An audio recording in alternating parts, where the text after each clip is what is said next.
That was when Oshiomhole married this beauty queen. Yeah. So Baba needed to kind of like, so that was him talking about, because it's going to go into other tirades there. I don't want to show you. I would rather go and show you the exchanges between Akpabiole and that's Akpoti. What's her name again? Oh, no, I forgot her first name. Okay, but you know Akpoti? The senator from Kogida lady, Natasha. Yes, that's her name, Natasha. So I'll show you that one. You see that extended video of where Akpabiole said Natasha should always wait to be recognized because this is not a nightclub, right? I found what the conversation was.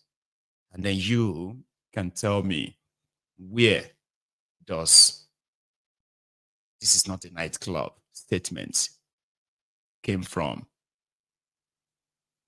Yeah. Should not be transported on roads. If we develop our internal road network, internal waterways, for example, products can move from Lokoja waterways down to the Niger Delta part of Nigeria, to Warri and on airports. That would actually unburden the roads and will now even save and avoid accidents. So what I'll propose, sir, is instead of having it named the National Road Transport Council, it should read the National Transport Council of Nigeria, whereby innovations in other means of transportation can be harmonized.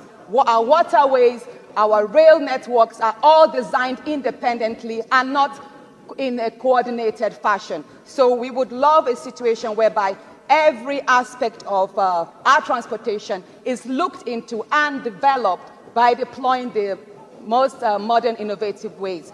So, sir, that's my submission. National Transport Council of Nigeria should be the new name rather than the National Road Transport Council. Thank you. Yes. Anyway, I've heard from those in support and those not in support. So I'll put the question. Distinguished colleagues, those in favor that this bill be now read a second time, say aye. Those against, say nay.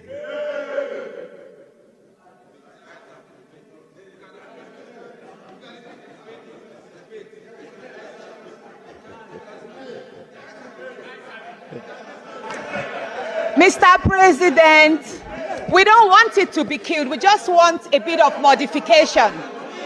We don't want the bill killed, but it should be slight modifications, sir. It's a necessary bill.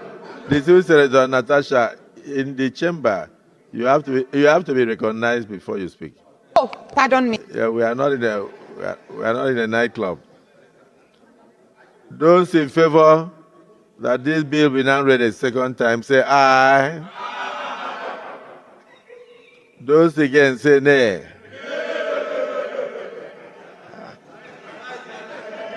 Clyde. What happened?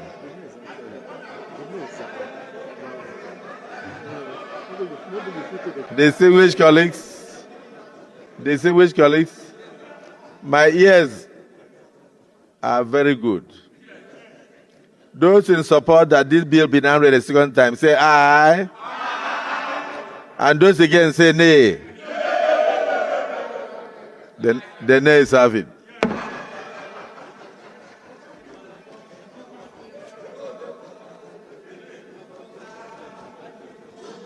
If you think that the Anarchy loans.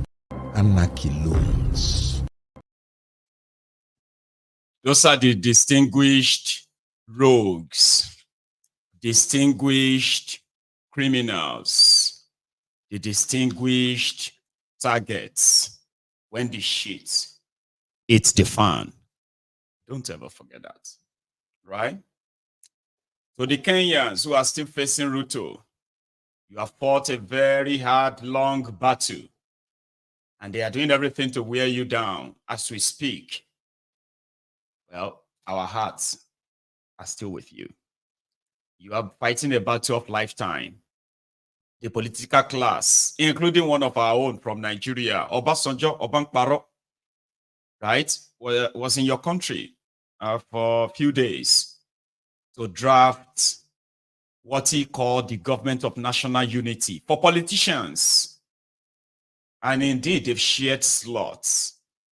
Okay, Ruto has reappointed some of his own sacked ministers who spoke condescendingly on the people, like they disrespected the people and talked down on the people, on Kenyans, threatened them. Some of them are now back in or will be back in government, as well as some other politicians who have now been given slot to become ministers, cabinet secretary in Kenya. All of this has further infuriates Kenyans, the Kenyan Gen Z, right? And it's already looking more or less like you are overdoing. No, you are not. This is what always happens when you chase away some criminals or try to change the system. It's always been, so it has always been the remnants of that same system that will come back to benefit from it. But to Kenyans in America, there is a battle that the Kenyans are fighting.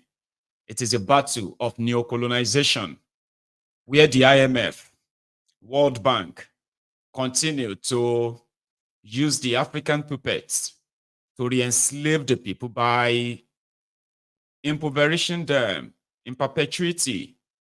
So they took the battle to the IMF office in America, Kenyans, and this is what happened 2 days ago. Have crippled our continent, have crippled Africans throughout the world. Why? To ease the exploitation of our resources. Because from the days of the slave trade to the days now, it is about the theft of resources from African soil to fuel a global economy that renders us invisible. But we are here today, and those 53 of our kin were there to say, not on our watch. What are we here to say? Not on our watch. What are we here to say? Not on our watch. These institutions have said no as we try to build an economy that works to feed our people, where our young children have jobs when they complete their schools, where schooling is free, as was in the constitutions of so many of our countries in the 60s.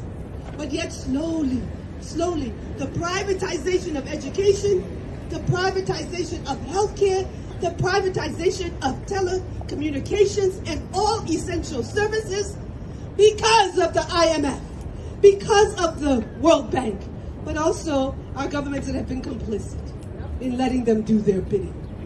So we have to say no. So we come together today to stand in solidarity, led by our young leaders. And I was so thrilled to come around the corner and see all our young children here today. Thank you to all the parents.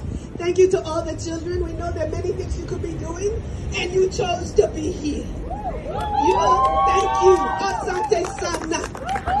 Asante Sana. We are here because of you. And we say, shame to all those names that you read of those on Capitol have crippled. Together. You see, there's something so really, really evil about World Bank and IMF when it comes to Africa. It is so evil. When you look at all these banks in this part of the world, when they give loans, even loans to governments here, they ensure that it doesn't pass maybe 2% interest, 1.5% interest. So little interest. But when they give this same loan to Africa, then you'll be hearing 30% interest rates. Interest. And they will never even give them the money at once. Nigeria needs 10 billion to construct power grid to generate electricity. 10 billion. The World Bank would say, oh, okay, we'll give you 10 billion. All right. But we want you to first go and change you need to go and increase the tax on so and so, or change your monetary policy or devalue your currency so and so. Go and float it, and we'll give you the loan. The Mumu African politicians, they will go back to their countries. In order to impress the IMF and all of that, they will do their bidding. Then IMF will now say, from your 10 billion loan agreements, 180 million is ready. 10 billion loan, no. Not even 1 billion, no. 10 billion loan, I mean, not even 1 billion out of 10 billion, no. They will start giving them 150 million, 300 million. And every one of these millions they are giving them, right? All this tranche of loan, they are telling them to go and do this. By the time they finally give them up to $5 billion loan, economy to what tank, oti wakana, everybody cool. They won't even give them the money to go and use. They are like loan sharks. They act like they want to help you. And then they will be giving them the money little by little. They won't give them in bulk. No. They will give them little by little that will allow them to be able to steal it. In a single year, they may just give them 2 billion. But before the 2 billion go land, the citizens of Nigeria, for example, Junior Tishebayi, for every tranche of the loan, they give condition. Every tranche, they give condition. You don't know what the conditions are, but you go feel them as you are feeling it right now. IMF, World Bank, man. Anyway, that is where I am going to draw the curtains this afternoon, okay? I am thinking, should we take calls or should we just read our white malice and no phone calls? Whichever one you decide. I'll take a break. So when I come back, that's exactly what we're going to do. I'm just going to see the comment that says, take us or read. But one more thing I need to say to you is, I want to say a big thank you to all of you, my donors, okay? You know, I am raising I'm raising some money now, right? And so far, so good. I have managed, or you have helped me to raise 1,300 pounds sterling, right? And my journey is still like a 2,000 or even more. But 2,000 is my mark. And right now, today is another day, and today is the day 4. I've got 5 days. Tomorrow is the last day to see if I could raise that. Okay. So it is for the Yoruba Union portal. So those who knows Yoruba Union very well, I don't want to keep repeating all of that, okay? But it is the social cultural Yoruba organization, okay? So, however, we need a platform where we can identify who is who and who is who with us and where, okay? And then we'll be able to mobilize ourselves, mobilize funds, and go tackle what we think we could possibly change in Yoruba land. But it's a long journey. But we need that portal, we need that template first. And that's what we are building. And you should please continue to help me as I have continued to ask. Okay, please, as you can do, okay, I mean, as you want. It is always voluntary. Okay, no donation is forced. And don't beat yourself if you don't have it. So I'll be back in a minute or two, and then I will read the comment that says, take us, or read, what do you call I know, see, normally, right, it is always causing friction. There are those who just want to take us. There are those who just want to listen to this historical piece, okay? And the problem is that when I don't start early, I always sort of hit more into the hour, and that kind of make us miss the chance of including the reading, and I blame myself for that. But again, I need to ask. So I will be back. Okay. Many are saying take calls, Abby. Maybe we'll take calls, okay? But share this broadcast, okay? Like it if you haven't already, and grab your phone if you want to call in and add your voice.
Thank you.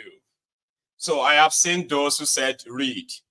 I have also seen those who said just take calls. You know something? We only have just an hour. So if I should read, we won't be able to take calls, okay? And if I take calls, we won't be able to read. So what we're going to do is that, and it's new week, and we are really behind. And some people are feeling like out of touch with the reading already. You know, it's been like so gappy. But I promise now that I'll do my best. Okay, I'll do my best to start early enough next time so that we can have actual time. Okay, so sorry. So to those who want us to take calls, right, we will take calls so that those who want to react to this, because later tonight we may not even have that chance of taking calls. Okay, right. So let me open the line. Give me a circle. I'm going to go get the line off.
You know what I figured out, right? I found out that we didn't even finish the chapter 18 that we were reading last time. We had to stop midway and just, So my line is acting up. And I still have like an hour to spend with you. So I've decided to finish it. When I say I didn't finish the chapter, I mean, remember that we had a very, like about 20 pages. And I think we did 14. Now I've got about 6 left. So I'm going to finish that part. Okay. And if my line still works, I'll take calls. But please, if you come across my link in the comment section, okay, and you really, really want to chip in a penny towards, they won't allow me. It's like, yeah, my line is acting up and I don't know. Okay, I'll take this. Let me take this first and see how far it goes. Hello there. Hello, my name is Natasha. Aduke. How are you, dear sister? I'm very well, Uncle. Can you hear me clearly? Say that again, what? Can you hear me clearly, or do I need to change? I've got my hands free button. Oh, is that right? It seems so sort of a little bit cloudy, kind of like, I could barely hear you. Is it better now? I think it is. Yes? Okay. It should be now. Great. Okay, so I've got 3 points. Let's get into it. Please. Oh, I think the call just dropped there. I told you, I'm having problem with that line. It happens, like, you can easily tell once in a while like that. We just be like, Aduke, you made me put my book down, okay? So what happened is that, let's see if you probably would, you'll be able to get through again before I read. But the moment I start reading it, right, we just have to probably make all those 3 points later tonight when we have that chance. Okay. Right. Hello there. Good afternoon, Ogamaigu. Good afternoon, sir. How are you? We thank God. Program. I'm very happy to call into the program. Let me speak in English so that we can carry everybody along. Thank you. I'm a Lagosian by birth and also a Lagosian by ancestry. By blood. Yes. From Badagry. So obviously you should know I'm an Ogu person. Well, our Yoruba cousins we call Egun. Yeah. Is that not how we kind of? It's even different. It's even different from Awori. Awori is Kitigbe. So, but Egun is Namide. Namide. You know, Namide. Namide is Babalo. How are you? How are you? Oh, bless you. Egun man we say Mido Ganji. That is our dada. Our dada. I'm good. Yeah. Right. So, Baba. And your name is, if you don't mind, is that right? My name. Okay, for security, but like it doesn't really have to be your full, you know what I mean now. What do you want me to call you? Yeah. What would like just call me Dewenodi. Say that again. Dewenodi. Yes. Dewenodi. Grand. Yes. So I'll stick to that then. Bro, you have the floor. Everybody can hear you, please. So Nalagosha be this one though. So when you know the Badagris, people in Badagri, right? And they are also, I agree, they are also Yorubas, okay? Now, as they are, look at that difference in that, this one is even more than just the accent, okay? So, but they are Lagosians. Somebody from Iraq is probably telling somebody like you that he's more Lagosians than you. I'm sorry. Please, go on now. Yeah. You see, when this Dangote issue started, I remember I was still in university then. Some of our communities in that Bejuleki, they were chased off. This is what normally happens in Lagos. Let's say they want to grab a land. Awuris and Ogu people are normally side by side in terms of land properties. But the problem is we are a minor ethnic group in Lagos. So we are the first people that they would normally scapegoat. Because, before the amalgamation of Nigeria, like how you have the Yorubas in Republic of Benin and some Yorubas in Nigeria. Also, we have some